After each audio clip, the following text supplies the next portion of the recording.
क्या आपने कभी सोचा है कि एक ऐसी ट्रेन के अंदर पूरी फिल्म शूट करना कितना मुश्किल हो सकता है, जिसमें हर तरफ दौड़ते हुए ज़ोंबीज़ हो। लेकिन ट्रेन टू बुसान की सबसे बड़ी खासियत सिर्फ इसके डरावने ज़ोंबीज़ नहीं थे, बल्कि असली कमाल यह था कि फिल्म की शूटिंग के दौरान कई ऐसे सीन तैयार किए गए जिन्हें देखकर आपको लगेगा कि यह सब किसी असली ट्रेन में हो ही नहीं सकता। और आज की इस वीडियो में हम जानेंगे ट्रेन टू बुसान के पीछे छिपी वह फिल्म मेकिंग की ट्रिक क्या थी, जिसने एक साधारण ट्रेन को दुनिया की सबसे खतरनाक जगहों में से एक बना दिया। लेकिन वीडियो को अंत तक ज़रूर देखिएगा, क्योंकि वीडियो के आखिर में हम उस फिल्म मेकिंग की ट्रिक के बारे में बात करेंगे जिसने ज़ोंबीज़ की मूवमेंट्स को इतना खतरनाक और अननेचुरल बना दिया था। साल 2016 में रिलीज हुई साउथ कोरिया की फिल्म ट्रेन टू बुसान ने ज़ोंबी जेनर को बिल्कुल नए अंदाज में पेश किया। फिल्म की कहानी एक ऐसी ट्रेन के अंदर शुरू होती है जो सेउल से बुसान की तरफ जा रही होती है, लेकिन ट्रेन के सफ़र के दौरान अचानक एक ज़ोंबी आउटब्रेक शुरू हो जाता है। अब यात्रियों के पास भागने के लिए कोई खुला रास्ता नहीं है। एक तरफ बंद ट्रेन, दूसरी तरफ हज़ारों किलोमीटर लंबा सफ़र और बीच में तेजी से फैलता हुआ इन्फेक्शन। यही कंसेप्ट फिल्म को बागी ज़ोंबी फिल्मों से अलग बनाता है। लेकिन सवाल यह है कि इतनी छोटी और सीमित जगह में इतनी बड़ी एक्शन मूवी आखिर शूट कैसे की गई।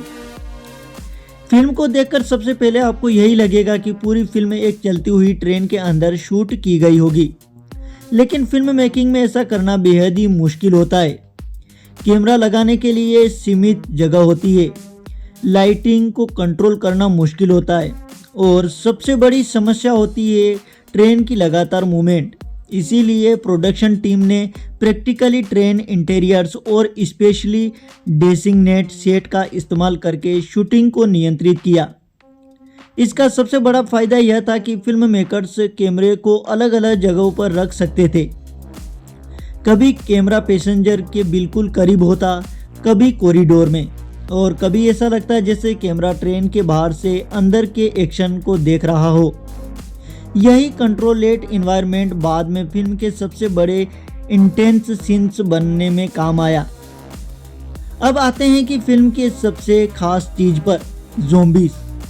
अगर आपने फिल्म को ध्यान से देखा होगा तो आपने नोटिस किया होगा कि ज़ोंबीज़ के चलने और दौड़ने का तरीका आम फिल्मों के ज़ोंबीज़ से बिल्कुल अलग है।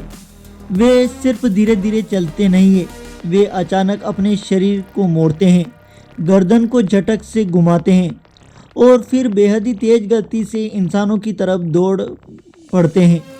यह मूवमेंट देखने में भले ही रैंडम लगे, लेकिन इसके पीछे काफ़ी सोच और कोरियोग्राफी थी। एक्टर्स को अपनी बॉडी मूवमेंट्स को एक खास तरीके से कंट्रोल करना पड़ता था। उन्हें ऐसा लगता था जैसे उनका शरीर सामान्य इंसान की तरह काम नहीं कर रहा है, और यही से फिल्म के ज़ोंबीज़ को उनकी अलग पहचान मिली।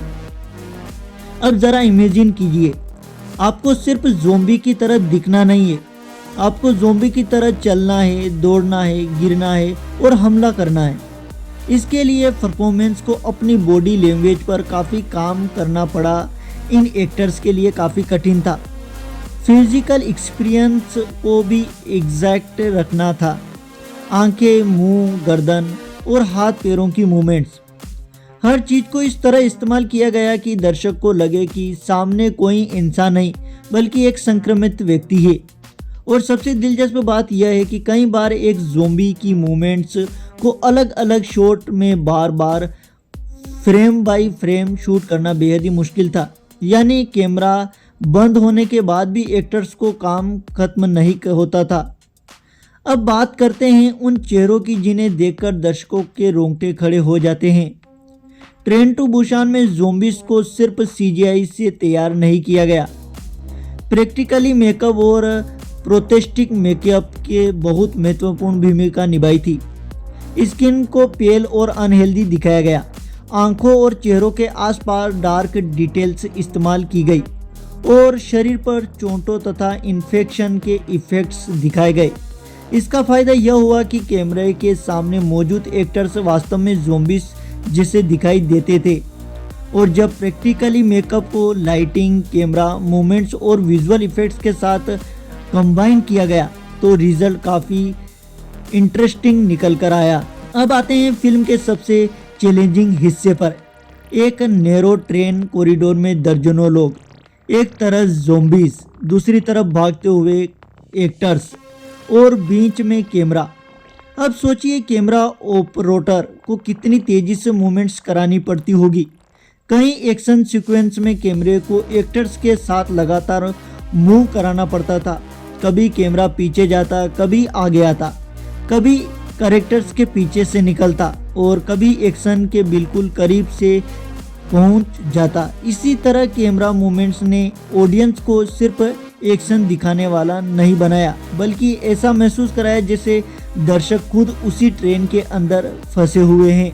और यही इस फिल्म की सबसे बड़ी खासियत थी। अब यहाँ पर एक सवाल आता है, अगर फिल्म का ज़्यादातर हिस्सा ट्रेन के अंदर है तो विजुअल इफेक्ट्स की ज़रूरत क्यों पड़ी? क्योंकि ट्रेन सिर्फ एक कमरे की तरह नहीं थी, हमें बाहर से तेज़ी से गुजरता हुआ लैंडस्केप भी दिखाई देता है।